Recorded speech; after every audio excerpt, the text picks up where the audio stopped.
على قولة اخويا شيكس يعني.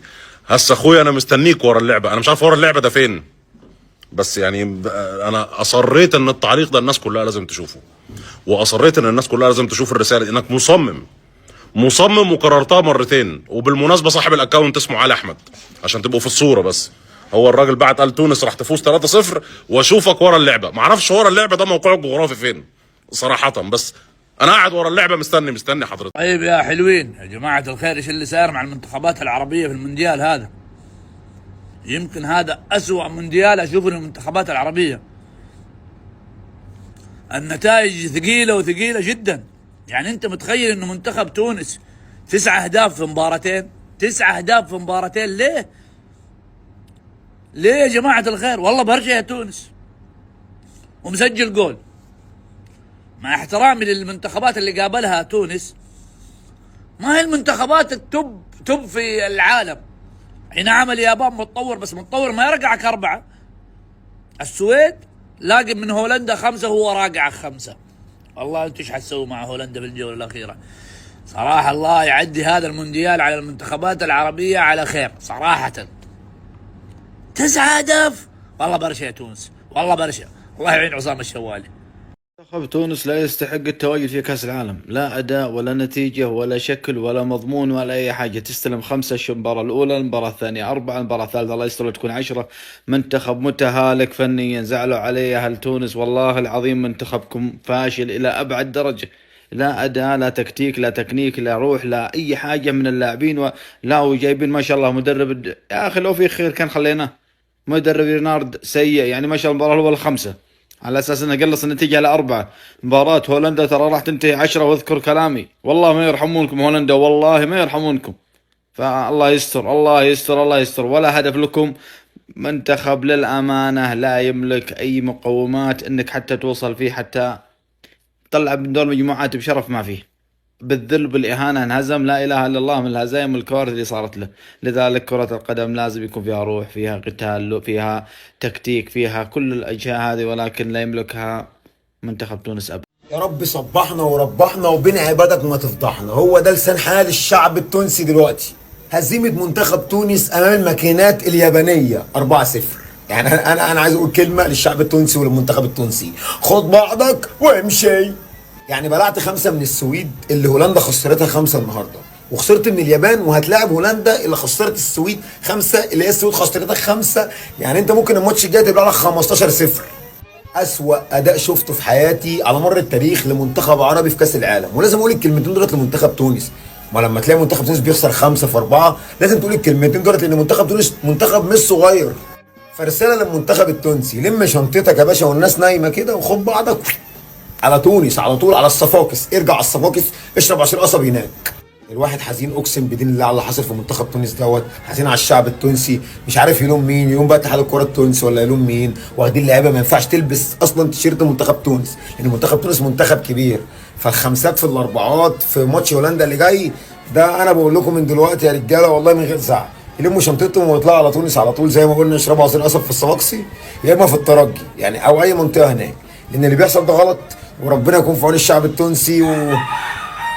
هو حتى الديك مش عاجبه الكلام دوت، يعني الديك تحت مش عاجبه الكلام دوت. فانا خد بعضك وامشي، خد بعضك وامشي. المباراة اللي فاتت تونس اخذت 5 وقامت غيرت المدرب في كاس العالم، واليوم بعد ما غيرت المدرب اخذت 4. لا حول ولا قوة الا بالله، ما استفادوا اي شيء من التغيير. سكين رينارد مدربنا هذه اول مباراة له يا اخوان، شوف كيف فقد اعصابه يا اخوان، باقي شوي ويتشنج. الموضوع فاجأني، بدأ بسرعة مرة. الدقيقة 4 هدف لليابان، الدقيقة 31 يا اخوان 2 لليابان، الدقيقة 70 يا اخوان 3 لليابان، الدقيقة يا اخوان 83 4 لليابان. والله يعين تونس للأمانة، يعني اخذت 5 من السويد و4 من اليابان ومن هولندا كم. وكذا رسميا ثاني منتخب عربي يغادر البطولة بعد قطر يا اخوان هي تونس. وهارد لك لاخواننا التونسيين. منتخب تونس فكده كده دول لعيبه طايره مش كره قدم. منتخب كره قدم ايه معلش اللي يخش فيه 9 تجوان في مباريتين؟ عشان كده بقول لك دي نتيجه ماتش طايره مش كره قدم. بعدين مش فاهم ايه الفكره ان الاتحاد التونسي بعد الخساره قصاد السويد بخماسيه راح يبدل المدرب وجاب هيرفي رينار. يعني المشكله في المدرب المحلي، اديك خسرت 4 هتدفع للمدرب الاجنبي بالدولار. وعامه كده كده الفلوس اللي هتدفع للراجل ده يروح يتعالج بيها. هو حرفيا كان واقف على الخط هيتجنن. قالك الاجنبي هيتجنن، امال ابن البلد يعمل ايه؟ قاعد بتفرج على الماتش وبسمع عصام الشوالي قلبي بيتقطع. يتقطع. حرفيا الراجل ده عمل تاريخ لتونس في كاس العالم اكتر من المنتخب التونسي. الراجل من كتر ما كان مقهور وهو شايف منتخب بلاده بيحصل فيه اللي بيحصل ده، قال لك لو دي منظر مشاركتنا في كاس العالم يا ريتنا ما كنا تاهلنا لكاس العالم اصلا. قال لك في جمله تقطع القلب، احنا كتوانسه كسبنا من مشاركتنا في كاس العالم 10 مليون دولار، قصادها خسرنا شرف الكره التونسيه. الراجل مش بيبالغ، عشان لو ما تعرفش الرباعيه اللي اليابان كسبتها لتونس النهارده هي اكبر نتيجه لمنتخب اليابان في تاريخه في كاس العالم. و9 اهداف اللي دخلوا في تونس في مباراتين 2 بس خلوا تونس صاحبه اسوأ مشاركه في كاس العالم في بلاد شمال افريقيا كلها، مصر جزائر مغرب، وان لم يكن في افريقيا كلها. عشان اللي احنا شفناه ده مش منتخب تونس اللي حقق اول فوز لمنتخب عربي افريقي في كاس العالم، اللي احنا شفناه ده مش منتخب تونس اللي كسب فرنسا في كاس عالم 2022 هي جايه البطوله ديت بطل كاس عالم النسخه اللي قبلها. في النهايه محدش هيدفع الثمن غير الشعب اللي بيتفرج من ورا الشاشه، وكل تونسي حاول على قد ما يقدر ان هو يرفع اسم بلده وسط الشعوب.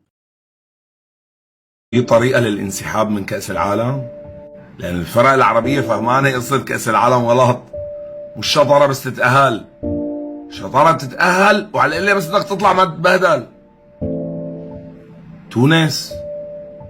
تونس اليابان الفرق العربية تبع آسيا عم تاخد كانت اليابان آخر كم سنة. خيبة أمل والله لتونس. خروج تونس من كأس العالم بصراحة الصدمة. يعني أوكي يا تونس قال لهم بس إنه 5-4 9 جوال مباريتين. تونس إلى أين؟ شوف الله يشيلنا كمان بكرة شو في السعودية وفي العراق. كل الدعم كلياتنا مع السعودية قدام اسبانيا، وكلياتنا مع العراق امام فرنسا. ان شاء الله يا رب، ان شاء الله رب يعملوا نتائج موفقة. يا نهار اسوح. غريب قوي منتخب الكويت، غريب ازاي خروج مبكر كده من كاس العالم كده على طول كده. منتخب الكويت ده غريب جدا. شفت هو بيلعب اليابان النهارده فظيع. شفت منتخب الكويت وهو بيخسر من كندا، شفت هو بيبلع 6 من كندا. شفت منتخب الكويت لا يعني منتخب الكويت في كاس العالم ده لا، محتاجين نراجع نفسنا شويه. حضرتك مش عايز تقول حاجه معاهم؟ لا الله اعلم، على حسب هنعمل ايه الساعه 7 يعني مش عارف يعني. تعالى لي الساعه 9 وممكن اقول يعني. لا ده واضح اننا علينا ضغط بقى، واضح اننا علينا ضغط. طب معلش بقى اكتبوا لي ورقه كده، اكتبوا لي ورقه بمواعيد ماتشاتكم يا مواكيس. ورقه بمواعيد ماتشاتكم عشان ابقى عارف انا هلعب امتى، او هتلعبوني غصب عني امتى. يعني على الاقل اصحى اتفرج عليها وانا بلعب. ما ينفعش العب وانا ما اعرفش ان انا بلعب. هل ده صح؟ ما يصحش ان انا العب وانا مش عارف ان انا بلعب. فلسه كده الله يرضى عليكم بالحجز. بعد كده بقى بالحجز بعد كده تقدم طلب يا نقبل اننا يا ما نقبلش. احنا بنجلاديش انا اللي يجي يعطيني سكور 5 من بلجيكا 5 من السويد، بعدها بدلنا الانترونور بدلنا ستاف، واليوم هناك ال4 من الجابون. يا فضيحتنا والله، يا ليتنا ما شاركنا فيه كاس العالم، يا ليتنا قعدنا في تونس مستورين. عليه انا نشارك في كاس العالم ونوريهم فضايحي، عالم كامل يضحك علينا. النيفو متاع اليوم بنجلاديش تلعب، ما دقشقر تلعب مش تونس. لا لا لا لا صراحة حاجة بوزيتيف واحدة. نحب نشكر المدرب الجديد هذايا الثعلب رونار. كنا 5 من بلجيكا خاسرين ولينا خاسرين بال4. الحمد لله فما تقدم، فما خدمة بدات تظهر. هاي الريزولتا متاع الانترونير ظاهرة. والله ايش نمشي نقول لكم، انا غالب كتونسي ما عندكش الحق تفرح. عندك منتخب يلعب يخسر ويروح، يلعب يخسر ويروح، ما يفرحكش. امبوسيبل يفرحك. لا لا لا لا والله ايش نمشي نقول لكم، ربي يهديهم. مسهرين 5 متاع الصباح حد مرقد، في الاخر ياكلوا 4 ويروحوا. ربي. رسميا المنتخب التونسي خارج المونديال. رسميا منتخب تونس اول منتخب عربي يودع المونديال بعد هزيمتين بعض فضيحتين، خماسية ورباعية 9 أهداف في شباك المنتخب التونسي. رسميا منتخب تونس أسوأ منتخب في كاس العالم، المنتخب رقم 48، المنتخب الأسوأ. رسميا تونس أسوأ من كوراساو اللي شالت 7 من ألمانيا. رسميا تونس أسوأ من هايتي المنتخب المعدوم الضعيف جدا. رسميا تونس أسوأ من قطر اللي خسرت 6-0. رسميا تونس أسوأ من تركيا اللي ودعت برضه بعد أول الماتشين. رسميا تونس اسوأ منتخب في كاس العالم ككل بلا منازع. منتخب كوراساو اللي خسر 7 من المانيا، جه الماتش اللي بعديه امام الاكوادور قدر انه يتعادل وياخد نقطه، عمل حاجه ولسه ما تمش اقصائه من المونديال، ولو انه هيمشي لحد دلوقتي لكن ساب بصمه. المنتخب القطري اللي شال بسداسيه لما اتطرد منه لاعبين قدر يسجل في اول مباراه وياخد نقطه ويتعادل 1-1 مع المنتخب السويسري وساب بصمه. منتخب تركيا اللي ودع بعد اول ماتشين هو كمان عمل كميه هجمات وفرص غير طبيعيه وكان موجود بشكل قوي جدا، عكس المنتخب التونسي اللي ملوش اي وجود هجوميا في كل مباراه بيلعبها. حتى منتخب هايتي المنتخب اللي ملوش اي قيمه اللي لعب مع البرازيل ولعب مع اسكتلندا خسر في الماتشين 3-0 و1-0، مش 5 و4، 9 اهداف يدخلوا مرماك. المنتخب التونسي فضيحه، اسوأ منتخب في كاس العالم واسوأ نسخه لمنتخب تونسي عبر التاريخ. قسما بالله الواحد حزين على اللي بيشوف منتخب تونس وصل ليه. معلش يعني مين اللعيبه اللي موجوده دي؟ المشكله عمرها ما كانت مشكله مدرب. انت مشيت مدرب سيء جدا، جبت رينار، هيعمل ايه مع اللعيبه اللي موجوده دي؟ معلش انا عايز اسال شويه اسئله يردوا عليا اخواتي التوانسه فيها. فين عيسى العيدوني، واحد من افضل لاعبي نص الملعب؟ انا ما اعرفش مصاب ولا غير مصاب، انا هقول شويه لعيبه افتكرتهم وانا بتفرج على المباراه. فين عيسى العيدوني في نص الملعب؟ فين محمد علي بن رمضان لاعب النادي الاهلي؟ حتى لو سيء اكيد احسن من الكوارث دول، اكيد احسن من السخيري في نص الملعب ومن اللعيبه اللي انا شايفها ومن حنبعل المجبري المقلب اللي احنا شايفينه في الملعب.